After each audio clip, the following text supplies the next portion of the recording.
All right, guys, we are going to go ahead and get started. First off, I wanted to kind of welcome everyone to the first CPI X FOMC stream that I've ever done for the publicly at least.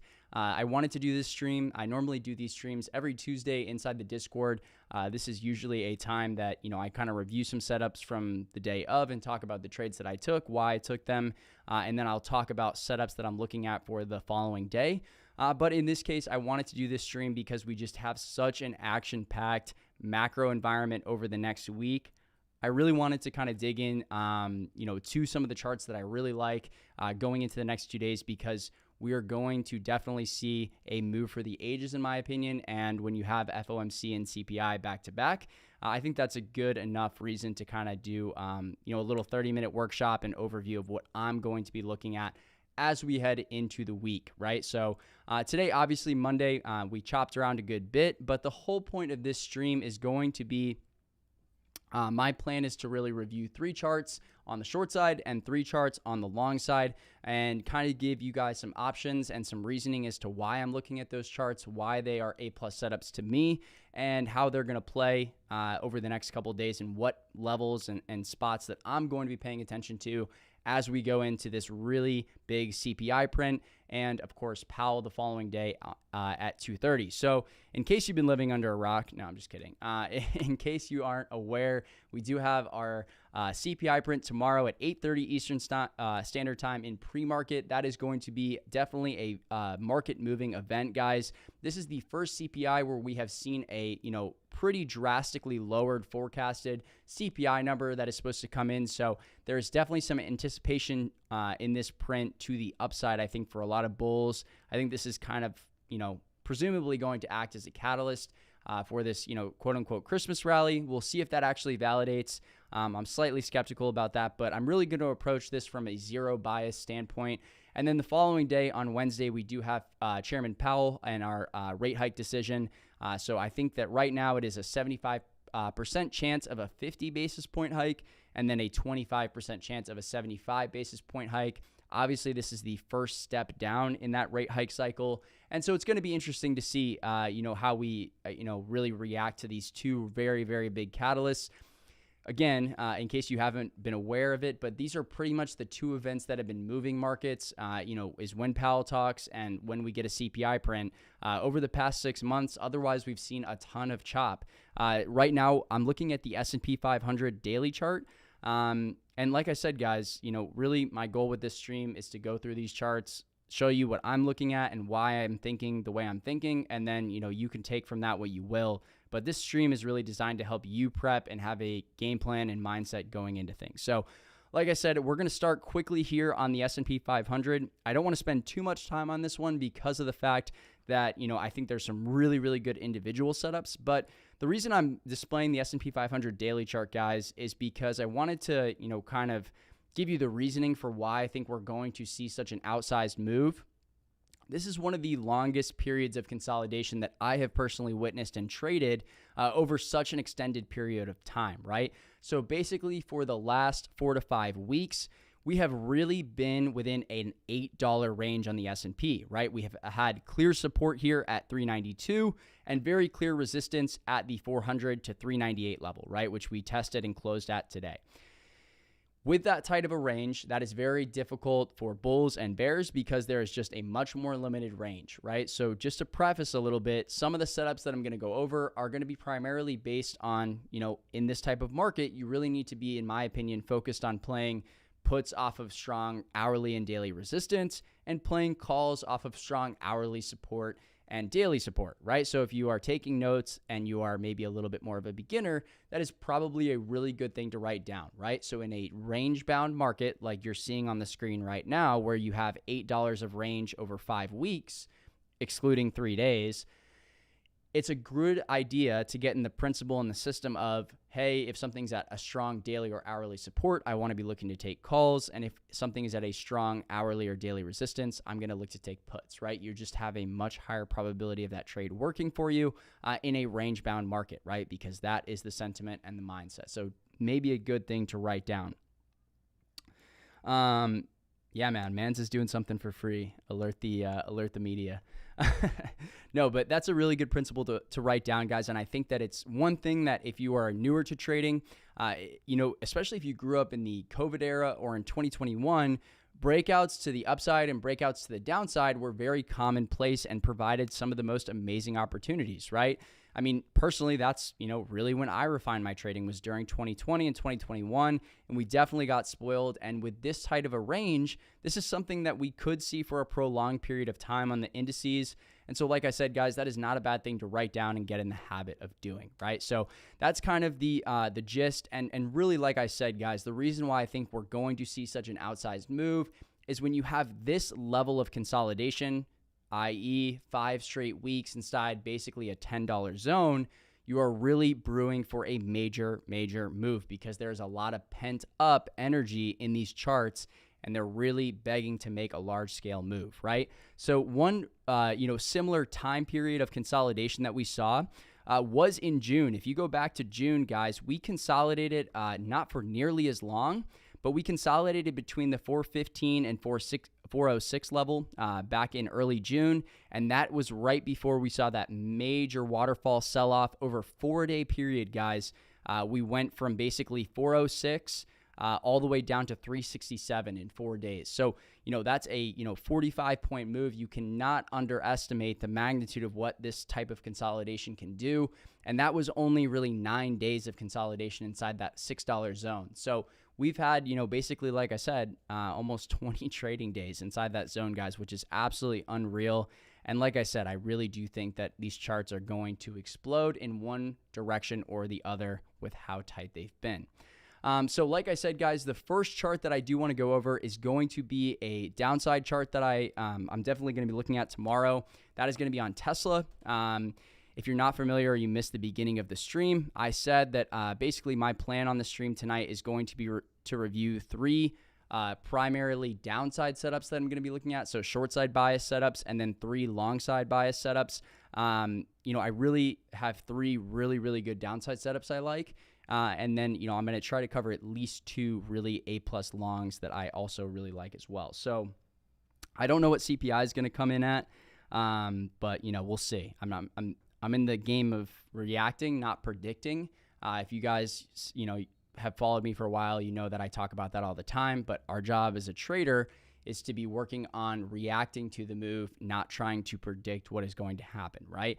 If you want to predict small with speculative size. That's not going to make a big difference to your account, right? And I think that one of the other really big things that I learned was on these days, so many people feel pressured that they need to make their month or their year or their, quarter.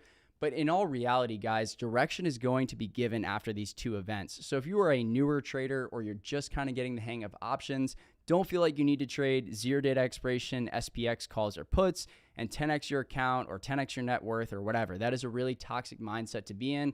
And in my experience, that's led to, watching people blow up accounts. So if you're newer and I was in your position, I would probably be playing with 1 to 5% of my account size and really taking things easy and being in the position that, hey, I might take a loss on something because of how much volatility there's going to be.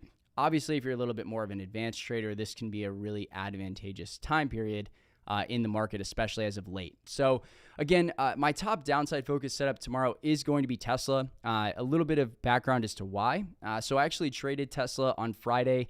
We saw a big 5% up day on Tesla. And if you guys remember what I just said about taking puts at resistance and calls at support, well, Tesla came right into this major daily resistance level, right? This area at 182.50 used to be a strong area of support, right? We had a lot of consolidation at this level back through the month of November. Late October, early November, we really consolidated at this 182.50 area, right? And then obviously we have much bigger weekly support at that 180 spot. On Friday, we rejected that 182.50 area and we closed down at 179. When we tested that 182 area, I had that marked out as an A+ short side zone. I took puts at that level.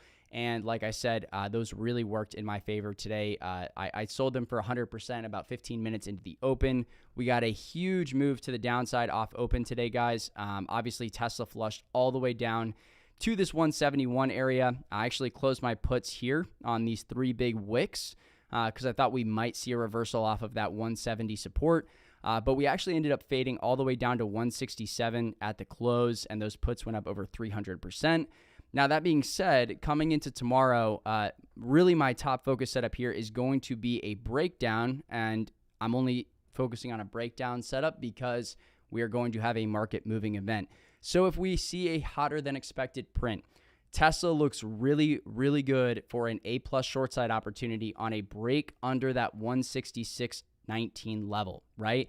That is our most recent daily support. That bigger weekly support was at 177 on Tesla. But in this case, this chart has a lot of downside pressure off of a very heavy sell candle on the daily, right? We did not see buyers step into at close here. And even when we had the S&P rally almost 1% into the close, we saw Tesla barely catch a bid. That is a prime example of relative weakness. And when shorting individual names, you want to short names with relative weakness and long names with relative strength.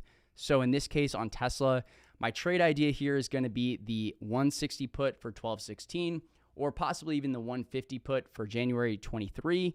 I really think that, again, a break under 166 here would open this up for a move to possibly even the 154 level.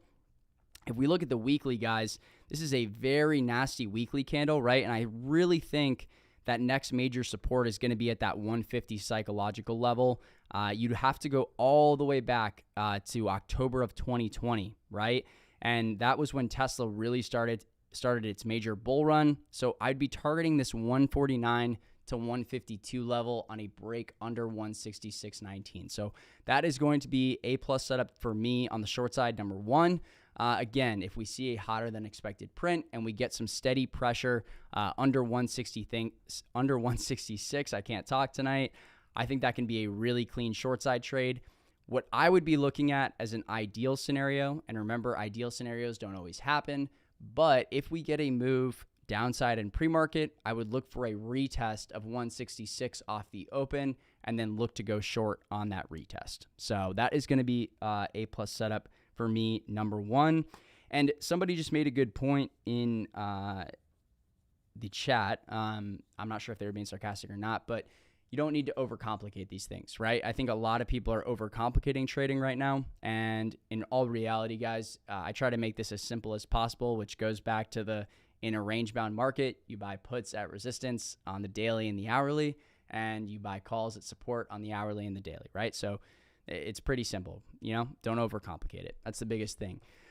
All right, so A+ downside setup number two, and this is one that I actually do have some exposure to currently, and this is going to be Netflix. All right, so why is Netflix at the top of my focus list? Well, to understand that, we need to go to the weekly. If you guys saw my tweet on Friday, I posted on the main account that the Netflix weekly chart hit a major area of prior support. We would have to go all the way back to March of 2022 when you can see before that massive earnings gap down, we had support on this weekly candle, right, at its weekly candle low of this 329.82 level.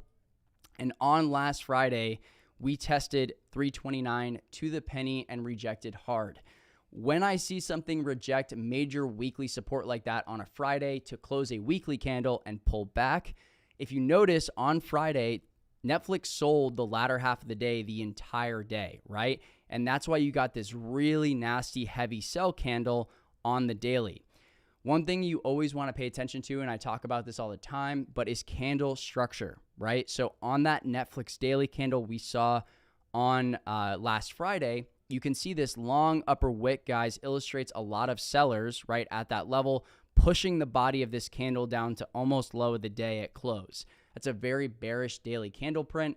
I actually shorted this one today off of the open.